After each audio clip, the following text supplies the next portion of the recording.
बिस्मिल्लाहिर्रहमानिर्रहीम। अस्सलाम वालेकुम नाज़रीन, मैं इमरान खान हूँ। जनरल कमर जावेद बाजवा साहब, ये मैं आपसे बात कर रहा हूँ बिल्कुल सीधी सीधी।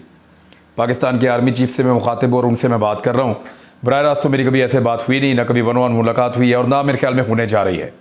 तो मेरे पास यही एक प्लेटफॉर्म है जिससे मैं उनको बता सकता हूँ कि हो क्या रहा है और क्यों हो रहा है और कौन कर रहा है।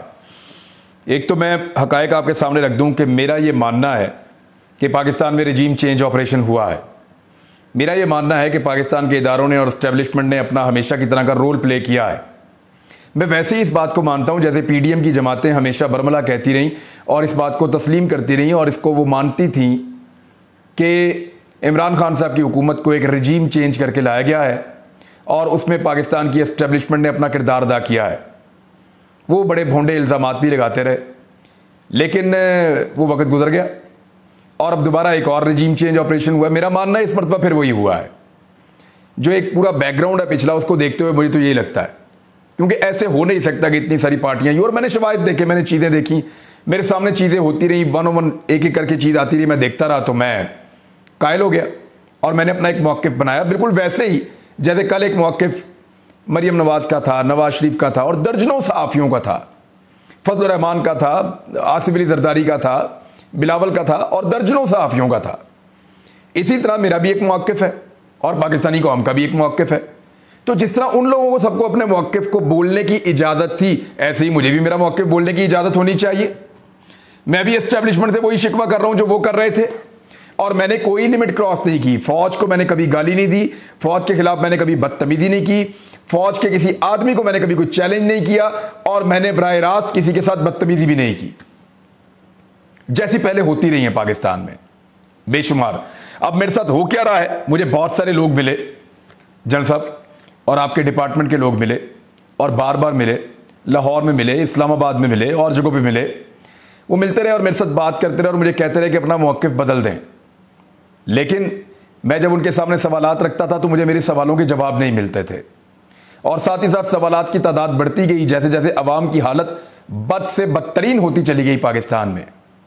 महंगाई, गुर्बत, लोगों के हालात, बैड गवर्नेंस, इन सारी चीज़ों को देखते हुए और जिन लोगों को कल तक चोर और डाकू कहा जाता था और समझाया जाता था, बताया जाता था, उन सारे लोगों को इक़्तिदार में आता हुआ देखते हुए मेरे सवालात बढ़ते गए और मेरे सवालात के जवाब जनरल साहब आपके लोग नहीं दे पाए। जब मैं उनसे ये सवाल करता था वो मुझे कायल करने की कोशिश करते थे, तो मैं हमेशा उनसे यही कहता था कि मैं आप लोगों से नहीं लड़ रहा, आपको मैं कुछ नहीं कह रहा, मैं तो सिर्फ सवाल उठा रहा हूं और मेरा एक मौक़िफ़ है और वो रखना मेरी मर्जी है। क्या ये मेरा डेमोक्रेटिक राइट नहीं है कि मैं सवाल उठाऊं या इख्तिलाफ़े राय कर सकूं? तो मैं वही कर रहा था। लेकिन उसके बाद मेरे साथ होना क्या शुरू हुआ, मुझे धमकाया गया, मुझे थ्रेट किया गया, सख्त जुबान का इस्तेमाल किया गया, सख्त अल्फाज का चुनाव किया गया। मुझे ये तक बताया गया और बड़े सीनियर ऑफिसर की तरफ से बताया गया कि देखें वो भी तो सहाफ़ी है ना, उनको गोलियां लग गई थी, वो भी सहाफ़ी है, उसको भी गोली लगी थी, तो वो भी हम पे डल गया था। यानी मुझे बिलवास्ता तौर पे ये बताया गया कि ये तुम्हारे साथ हो सकता है। मैं बच्चा नहीं हूं, मुझे पता चलता है मुझे धमका रहे हैं। उसके बावजूद मैंने अपना मौक़िफ़ जो है उसके ऊपर मैं डटा रहा। मैंने कहा जी मुझे ये ठीक लगता है, मैं इसको कर रहा हूं, मुझे आप कायल कर लें तो मैं आपकी बात मान लूंगा। मैंने कभी मुज़ाकरात से इनकार नहीं किया। मुझे जिसने बुलाया मैं गया, चाहे लाहौर में बुलाया हो, चाहे इस्लामाबाद में बुलाया हो, चाहे बार बार बुलाया हो, मैं हमेशा गया और मैंने जाके मुलाकात की। मेरे इदारे हैं, मैं क्यों भागूं? मैं तो सिर्फ सवाल पूछता था कि जनाब इसका जवाब है। जब जवाब नहीं है तो फिर मैं क्या करूं? अब मैं जवाब तो बना के ला नहीं सकता। फिर कौम की हालत आप देखें क्या होगी पाकिस्तान में, लोगों का बेड़ा गर्क हो गया। अब इन सारी चीजों को देखते हुए मुझे दुख होता है और मैं आवाज उठाता हूं। ये मेरा हक है, बिल्कुल वैसे ही जैसे पहले भी सहाफ़ी उठाते रहे पाकिस्तान में। 6 जून 2022 को पहला वाकया होता है मेरे साथ। उससे पहले हमारे खिलाफ कार्रवाइयां की गई, मुकदमे भी दर्ज किए गए, लेकिन नॉर्मल चीज है। 6 जून 2022 को एक ऐसा वाकया होता है जो मुझे बहुत तल्ख कर देता है और बड़ी तकलीफ देता है। मैं रात गए अपने घर में बैठ के पढ़ रहा था और गोलियां चलने की आवाज आती है। एक गोली चलती है और फिर एक आदमी चीखता है, फिर गोली चलती है, फिर आदमी चीखता है। पुलिस वाले एक आदमी को उठाकर लाए और उसको लाकर मेरे घर की दीवार की बैक साइड पे उन्होंने फेंका और फिर उसको गोलियां मारना शुरू की एक एक करके। वो आदमी चिल्लाता रहा, उसकी चीखों की आवाजें मेरे घर के अंदर आती रही और वो आदमी इन्होंने मार दिया। अब वो डकैत होगा, मुजरिम होगा, उसको इन्होंने मुकाबले में उड़ाना होगा, लेकिन मेरे घर की दीवार के पिछली वाली साइड के ऊपर लाकर खेत में इन्होंने, वहां एक प्लॉट सा बना हुआ, उसके अंदर लाकर इन्होंने उस बंदे को मारा और वहां पे चीखों की आवाजें आती रही। फिर 5-6 मिनट हवाई फायरिंग करते रहे। मैं फटाफट निकल के बाहर गया, देखा पुलिस की गाड़ियां। मैं पहले समझा पता नहीं किसने हमला कर दिया मेरे घर के ऊपर। वहां जाकर देखा पुलिस की गाड़ियां। जाकर जब पुलिस वालों से बात की तो उनके पास जवाब ही कोई नहीं था। उन्होंने कहा जी मोटरसाइकिल पे डाकू आए थे, फायरिंग हुई है, बंदा मर गया, हम उठा के ले गए। वो खून वहां पे बंदे का बह रहा था, गरम गरम खून उसका बह रहा था। लाश उठा के ले गए थे पहले 2 मिनटों में ही, 2-3 मिनटों में लाश उठा के ले गए थे।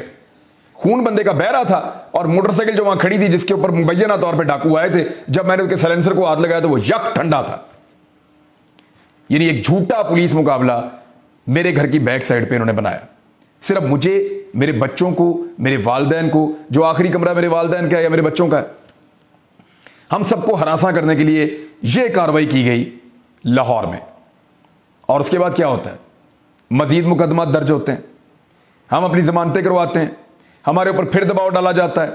बार बार लोग मुलाकातें करते हैं, दबाव डालते हैं, लेकिन हमारे सवालों का जवाब नहीं दिया जाता। कोई हमारे सवाल का जवाब देने के लिए तैयार नहीं है। और फिर एक दिन मुझे पता चलता है कि मुझे फैंटी लगानी है कुछ लोगों ने सादा कपड़ों में, जैसे लगाई है अयाज अमीर को। इसी तरह मुझे कुछ लोग मारना चाहते हैं, मेरी गाड़ी को रोक के मुझे उतार के मुझे मारना चाहते हैं। को बाजू या टांग तोड़ देंगे या दांत तोड़ देंगे, इस तरह का उनका इरादा है। तो मैं क्योंकि अपने साथ सिक्योरिटी रखता हूं, और सिक्योरिटी इसलिए नहीं रखता कि मुझे कोई शौक है या कोई मुझे दिखावे का शौक है। मुझे आईएसआई ने, आपके ऑफिसर्स ने, वो अभी भी आपके अंडर काम करते हैं, जनरल साहब आप उनसे पूछ लें, क्या उन्होंने मुझे कई मरतबा नहीं कहा, क्या उन्होंने थ्रेट लेटर जारी नहीं किया, क्या उन्होंने बार बार नहीं कहा कि आपको सिक्योरिटी की जरूरत है, आप रास्ते बदल बदल के जाएं, क्या उन्होंने नहीं कहा कि आप अपने असला लाइसेंस लें और अपने साथ सिक्योरिटी के गार्ड्स भी आप रखें? क्या वो मुझे इसमें फैसिलिटेट नहीं करते रहे? आपके इदारों के लोगों ने मुझे बताया कि फला फला तंजीम से तुम्हें खतरा है, और वो तकरीबन 15-20 प्रोग्राम है, वो मैंने अब अदालत के लिए भी निकाल कर रखे हैं ताकि अदालत को हम बताएं कि वो किस तरह के प्रोग्राम है जो हम कर रहे थे, किन हालात में, जिनकी वजह से ये खतरात मौजूद थे। और बाकायदा एजेंसीज की रिपोर्टें थी, और उन्होंने मुझे वर्बली भी कहा था कि आप सिक्योरिटी का बंदोबस्त करें। तब मैंने ये सिक्योरिटी के लिए कुछ हथियार लिए, कुछ सिक्योरिटी गार्ड अरेंज किए। कभी जिंदगी में हमने अपने वेपन को डिस्प्ले नहीं किया खतरा होने के बावजूद। हर हथियार को हमेशा गाड़ी के अंदर छुपा कर रखते थे ताकि लोग ये ना समझे कि हम दिखावा कर रहे हैं।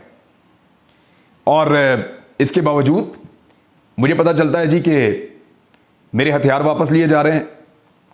और मुझे पता कैसे चलता है, वो जो लोग जिनको ये कहा जाता है कि इसके हथियार वापस लेने और इसके खिलाफ ये कार्रवाई करनी है, वो लोग मुझे खुद राब्ता करके बताते हैं कि जनाब हम आपके साथ ये करने वाले हैं। तो जनरल साहब, जब मैं उन्हें पूछता हूं कि जनाब मेरे साथ ये क्यों करने वाले हैं, तो कहते हैं जी हमें बहुत दबाव है। और दबाव है कहां से? सेक्टर कमांडर लाहौर जो हमारे ब्रिगेडियर राशिद साहब है, मैं उनसे मिला हूं, बड़े अच्छे तरीके से मिले थे मुझे वो। लेकिन मुझे पता चल जाता है कि दबाव कहां से आ रहा है। लाहौर के ऑफिस से दबाव आ रहा है आईएसआई के, और कहा जा रहा है कि जनाब इसके हथियार वापस ले लो। और उसके बाद बगैर किसी जवाब के, बगैर किसी लीगल जस्टिफिकेशन के मेरे सारे हथियार वापस ले लिए जाते हैं। मुझे निहत्था कर दिया जाता है ताकि इसको फैंटी लगाई जा सके।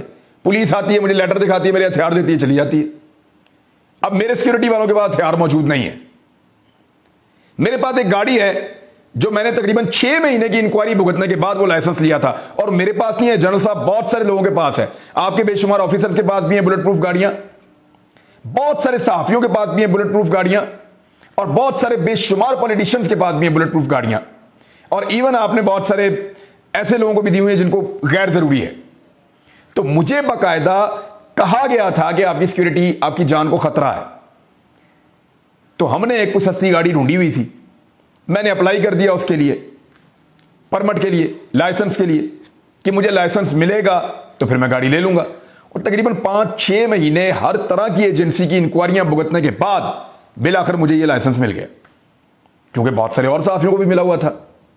वो लाइसेंस भी मेरा, अचानक मुझे लेटर आता कि वो भी कैंसिल हो गया, अब आप ये गाड़ी भी नहीं चला सकते। मैं उस वक्त ट्रेवल कर रहा था लाहौर से इस्लामाबाद की जानिब, और फिर लगातार मेरे ऊपर एफआईआर का सिलसिला शुरू हो जाता है। 1, 2, 3, 4, 5, 6, 7, 8, 17 एफआईआर जो हैं वो 24 घंटे के अंदर अंदर जनरल साहब मेरे खिलाफ कटवा दी गई पूरे के पूरे पंजाब के अंदर। और ये ज्यादातर एफआईआर का कंटेंट एक ही है, एक ही तरह के लफ्ज लिखे हुए हैं। सुप्रीम कोर्ट का यह ऑर्डर है कि एक बकुए की ज्यादा एफआईआर नहीं हो सकती, एक ही तरह का कंटेंट है। हर शहर के अंदर मेरे ऊपर एफआईआर कटवाई जा रही हैं, और मुझे ये पता चलता है पुलिस से कि हमारे ऊपर बहुत दबाव है, हमें एफआईआर देना पड़ेगी, और अगेन वही ऑफिस। तो जल साहब, मैं तो आपको मिला भी हूं सहाफियों के साथ आकर, मैंने तो आप में ऐसी कोई चीज नहीं देखी, हम तो सिर्फ सवाल उठा रहे हैं। तो क्या ये हमारा हक नहीं है? उस दौर में भी सहाफी सवाल उठा रहे थे, वो उनका हक था, आज हम उठा रहे हैं, हमारा हक है। लेकिन 17 एफआईआर मेरे ऊपर ये दे दी, 3 पहले 20 एफआईआर मेरे ऊपर हो गई। चले ये भी ठीक है। इसके बाद मुझे एफबीआर के नोटिस आते हैं, मैं उनके दफ्तर में जाता हूं, जाकर उनके सामने बैठता हूं, बैठ के कहता हूं जनाब बताएं क्यों नोटिस आए। वो मुझे कहते हैं जनाब आपको भी पता है कि आपको नोटिस क्यों आए, तो आप जाएं, जाके वहां पे जो दफ्तर जहां पे आपका मामला है ना, वहां पे अपना मामला हल करें, अपना मौक़िफ़ आप ठीक करें, अदरवाइज फिर आपको ये भुगतने पड़ेंगे। वो मेरे साथ सेल्फियां बनाते हैं, तस्वीरें बनाते हैं कि आपका मौक़िफ़ ठीक है, लेकिन आप ये जानते हैं ना खान साहब आपको ये क्यों आए हैं ये नोटिस एफबीआर के। हालांकि मैं जो पैसा मेरे पास आता है, जो पाकिस्तान में मुझे तनख्वाह मिलती है किसी भी चैनल से, वो सारी की सारी टैक्स कट के मिलती है ऑलरेडी। अगर 15 लाख टैक्स कटना है तो वो कट जाएगा, 10 लाख कटना है तो वो कट जाएगा, जितना कटना है वो चैनल से कट के मुझे तनख्वाह मिलती है। जो बाहर से यूट्यूब के पैसे आते हैं वो तो सारी बैरूनी इनकम है, और उसके ऊपर जो टैक्स कटता है वो बैंक के अंदर मैं कटवा देता हूं, एडवांस टैक्स कटवा देता हूं मैं। अब वहां पे मुझे कहा गया नहीं जी नहीं, ये सारे पैसे हमने बंद कर देने आपके ले लेने, और मुझे नोटिस भेजना शुरू कर दिया एफबीआर ने। मेरे साथ बात करते हैं तो शर्मिंदा होते हैं, मुझे कहते हैं जी हमारा कसूर नहीं है, आप भी जानते हैं क्या हो रहा है, और नोटिस भी मुझे भेजते हैं ताकि मैं बार बार उनके दफ्तरों के चक्कर लगाऊं। वहां मैं अलग चक्कर लगा रहा हूं, अदालतों में मैं अलग चक्कर लगा रहा हूं, अपना काम मैं अलग कर रहा हूं, और उसके बाद मेरे हथियार ले लिए, मेरी गाड़ी का लाइसेंस भी कैंसिल कर दिया, और मुझे उसके बाद अयाज अमीर साहब को मारा भी। ये तो बड़ा ऑब्वियस है, क्लियर है कि ये अकेला फिरे, खाली हाथ फिरे, इसको जहां मर्जी पकड़ के फेंटा लगाएं तो ठीक है ना, मारे, मैं इसके लिए भी तैयार था। लेकिन अब जो हुआ है ना, ये रेड लाइन क्रॉस हो रही है जनरल साहब, ये ज्यादती हो रही है। क्योंकि देखें, हमारा इख्तिलाफ राय हो सकता है, हम मीडिया है, आप इस पाकिस्तान की आर्मी है, हमारा इख्तिलाफ राय हो सकता है किसी मामले के ऊपर, हम कभी खबर आपके हक में दे सकते हैं, कभी आपके खिलाफ भी दे सकते हैं, ये तो चलता रहेगा। लेकिन फैमिली इसको बीच में नहीं लाना चाहिए, बच्चों को बीच में नहीं लाना चाहिए, खवातीन को बीच में नहीं लाना चाहिए। जनरल साहब, मैं फिर आपको अर्ज कर रहा हूं जनरल साहब, इंतहाई एहतराम के साथ, कि हमारा इख्तिलाफ राय हो सकता है, आप मुझे कायल कर सकते हैं, मैं आपको कायल कर सकता हूं, लेकिन बच्चों को और खवातीन को बीच में नहीं लाना चाहिए, उन्हें हरासा नहीं करना चाहिए। मेरे साथ यह हो रहा है। दूसरी बात, जो मेरे वालिद साहब हैं, वो सन 2020 में रिटायर हुए थे, 60 साल के होके। रिटायरमेंट के बाद, और मैं आपको अपनी इनकम का भी बता देता हूं, आज मजबूर होकर बता रहा हूं, वरना कभी नहीं बताना चाहता था। मैंने सिर्फ इस साल के अंदर अभी तक, जब मैं आपके सामने बैठा हूं 6 महीने में, मैंने को 10-12 करोड़ रुपए मैंने अभी कमाया। हालांकि मेरे चैनल में मुझे नौकरी भी नहीं है, लगभग 12 करोड़ के करीब मैंने अभी कमाया है, और ये सोशल मीडिया से इनकम आ रही है। मुझे तो पता भी नहीं था ये क्या चीज होती है। यहां से अल्लाह ताला ने मेरा रिज़्क़ का दरवाजा खोल दिया, हमने उसका एक हिस्सा रख दिया कि ये हम लोगों को दे देंगे, वो हम दे देते हैं।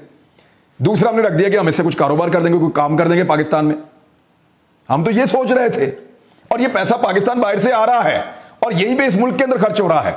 मेरे वालिद साहब रिटायर हुए और उन्होंने कहा कि मैं कोई कारोबार करना चाहता हूं। एक दो चीजें उन्होंने देखी, वो नहीं कर पाए, लेकिन फिर मैंने उनको एक आइडिया दिया कि वो जो झील है, बहुत बड़ा एक डैम है पंजाब में, उसका कॉन्ट्रैक्ट मिलता है, आप वो ले लें, उसका आप कॉन्ट्रैक्ट ले लें और उसके अंदर मछली डाल दिया करें। बच्चा जब वो साल बाद बड़ी हो तो वो निकाल के बेच दिया करें मार्केट में, तो एक अच्छा बिजनेस हो जाएगा, ज्यादा आपको काम भी नहीं करना पड़ेगा। कुछ मुलाजिम वहां पे रख लें। उनको आइडिया पसंद आया और उन्होंने जाके वहां पे बोली के अंदर हिस्सा लिया। जितने वहां पे लोग मौजूद थे, सैकड़ों की तादाद में, सारे गवाह हैं। 1.5 करोड़ से बोली शुरू हुई और 4.5 करोड़ तक गई।